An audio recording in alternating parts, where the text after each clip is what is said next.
December 11న AP cabinet సమావేశం జరగనుంది. సచివాలయంలో సీఎం చంద్రబాబు అధ్యక్షతన భేటీ కానుంది. ఈ సమావేశంలో పలు కీలక నిర్ణయాలు తీసుకునే ఛాన్స్ ఉందని సమాచారం.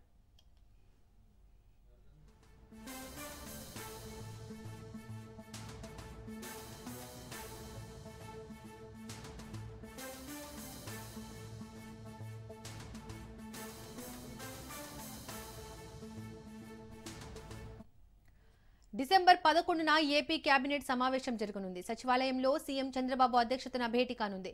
ఈ సమావేశంలో పలు కీలక నిర్ణయాలు తీసుకునే ఛాన్స్ ఉందని సమాచారం.